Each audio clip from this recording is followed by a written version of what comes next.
साथियों सलाम, नमस्ते, सत श्री अकाल और जय भीम जोहार। बार बार कह रहा हूं दोस्तों कि बंगाल में बवाल है। जेएमएम सुप्रीमो जहां पहुंच गए हेमंत सोरेन, तो कैंप डाले हुए हैं जेलकेम सुप्रीमो जयराम कुमार महतो भी। और जयराम कुमार महतो न भारतीय जनता पार्टी को छोड़ रहे हैं, न ही ममता दीदी और उनकी पार्टी टीएमसी को बख्श रहे हैं। और उनकी सभाओं में भीड़ भी वैसे ही जुट रही है जैसा झारखंड में जुटा करती है। वो बार बार कहते हैं ये झारखंडी है। ठीक है कि अभी सीमा जो है इसकी नहीं तय हुई है, लेकिन झारखंडी संस्कृति या परंपरा है। झारखंड के लिए जो आंदोलन हुआ था तो जंगल महाल में भी दुदुम्बी बजी थी और लोगों ने कुर्बानियां दी थी। और हर आंदोलन में यहाँ के लोग उसी तादाद में शिरकत करते रहे, यानी कि शामिल होते रहे। दरअसल उनकी सभा हुई, उसके बाद जो मीडिया से रूबरू हुए, अब पत्रकारों ने जो सवालों की झड़ी लगाई, तो हर सवाल का तार्किक जवाब उन्होंने दिया।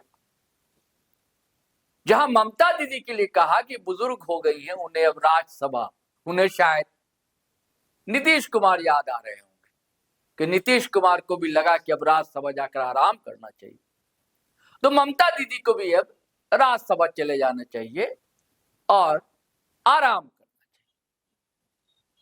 वहीं भारतीय जनता पार्टी के चाणक्य कहे जाने वाले, जो कि केंद्र में होम मिनिस्टर है, अमित शाह, उन पर भी निशाना ही नहीं साधा बल्कि खिल्ली भी उड़ाई। उन्होंने कहा जयराम ने कि जब बांग्लादेशी मुद्दा आप उठाते हैं और आप कहते हैं कि यहां बांग्लादेश हो जाएगा बंगाल, तो कमजोरी किसकी है? सीमा पर कौन तैनात है? उसकी जिम्मेदारी किसकी है? होम मिनिस्ट्री किसके पास है? तो ऐसा क्यों कह रहे हैं? उसके बाद उन्होंने सवाल पूछता है पत्रकार बंधु कि भाई अमित शाह साहब ने कहा कि कुड़माली को वो दर्जा देने जा रहे हैं। इस पर टटका जवाब है जयराम का कि अब तक तो सरकार उनकी ही थी, क्या कर रहे थे, क्यों नहीं अब तक दे दिया? ये सब रिझाने का काम कर रहे हैं। और उस पर खिल्ली ऐसे उड़ाई बांग्लादेशी सवाल पर कि आप क्या गिल्ली डंडा खेल रहे थे? आप, जिम्मेदारी आपकी थी। तो साथियों, मैं चाहता हूं कि सीधे सुनिए कि जयराम महतो ने कहा क्या है। आज की कुर्मी समाजेर की मान, कुर्मी राष्ट्रीय डिमांड आछे, कुड़माली लैंग्वेजर 8 शिड्यूलेर डिमांड आछे। तो झारखंडे যদি ইম্পর্টেন্ট আর ভয়েস ওয়ার্ল্ড ভয়েসে কেউ আওয়াজ রাখে কুর্মির জন্য, তো আমি রাখি। আজ আমাদের ঝাড়খণ্ডে 10টা এমএলএ আছে, কিন্তু আমি যেভাবে বিধানসভার ভিতরে মঞ্চে মিডিয়া থাকে কুর্মির মুদ্দা রাখে, এইভাবে কেউ নেতা রাখেই নাই। সেই জন্য নিশ্চয়ই দিবে, কেন দিবে? এই যে বিধানসভা ছিল বজট সেশনে, আমাদের গল্প, আমাদের বক্তব্য আপনি শুনতে পারি, আপনি মোবাইলে দেখতে পারি কি বোল্ড আমি রাখেছি এখানে। নিশ্চয়ই দিবে, আমার পূর্ণ আশা আছে। जयपुर विधानसभा के इस सभा से आज कितना मजबूती पा रहे हैं? आज आगाज किए हैं। देखिए, हमारे दोनों प्रत्याशी बहुत ही योग्य हैं। दिव्य ज्योति जी जो जयपुर से लड़ रहे हैं और मनोज महतो जी जो बागमुंडी से लड़ रहे हैं, दोनों ही काबिल प्रत्याशी हैं। दोनों को राजनीति की अच्छी सूझबूझ है। और सबसे महत्वपूर्ण बात, मेरा जो भरोसा है इन पर कि जो हम झारखंड के लिए 24 घंटा कर रहे हैं, बीमार होके, हमें लगता है ये एक कदम आगे जाके यहाँ के लोगों के लिए करेंगे, उनकी समस्याओं में खड़े होंगे, उनके प्रॉब्लम्स को सॉर्ट आउट करने का प्रयास करेंगे।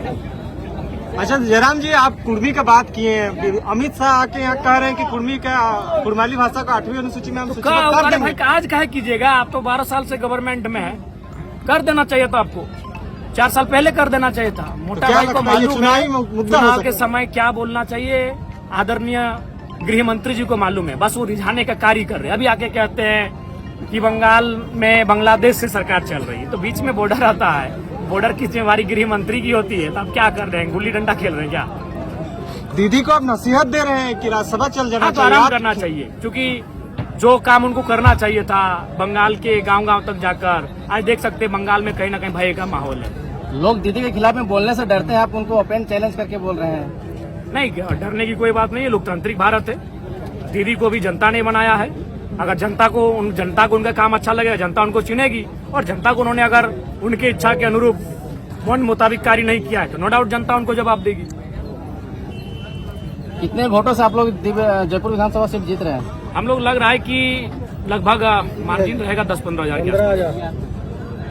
क्या लगता है कि झारखंड और बंगाल में कुछ अंतर पा रहे हैं कि नहीं, इस सेम हिस्सा है? में अंतर क्या रहेगा, ये तो बृहद झारखंड का पार्ट है।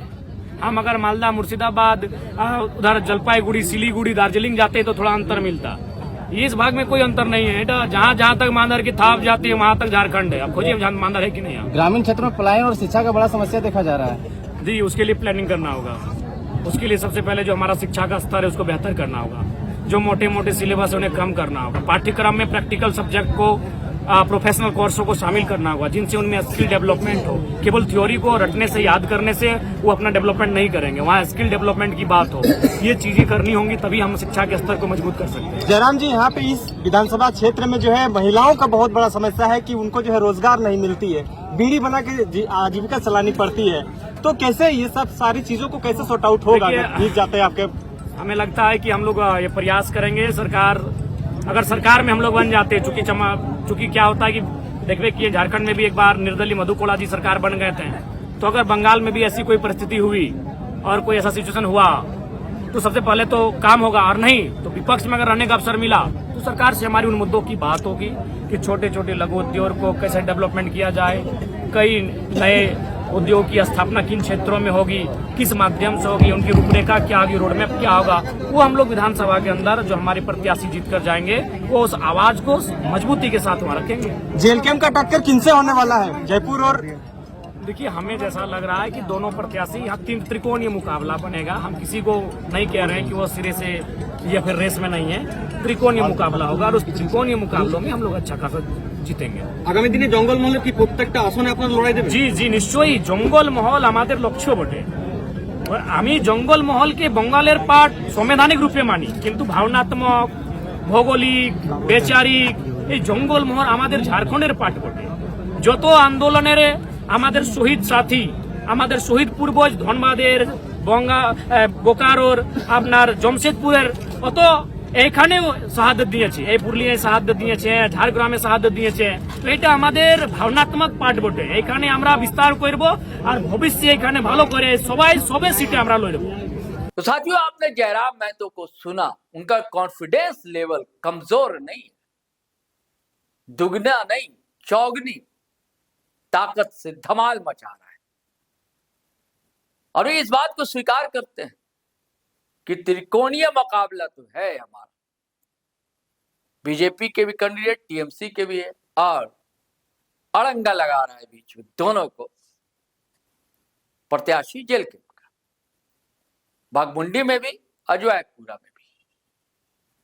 चलिए साथियों, आज्ञा दीजिए, इजाजत दीजिए, फिर नए वीडियो के साथ हाजिर रहूंगा। लेकिन आपसे गुजारिश है, अगर आपने हमारा चैनल सब्सक्राइब नहीं किया तो कर लीजिए। वीडियो हमेशा की तरह धड़ाधड़ फटाफट खटाखट शेयर कीजिए, लाइक कीजिए, कमेंट कीजिए, और हाँ, फेसबुक पेज भी फॉलो कर लीजिए, अच्छा लगेगा।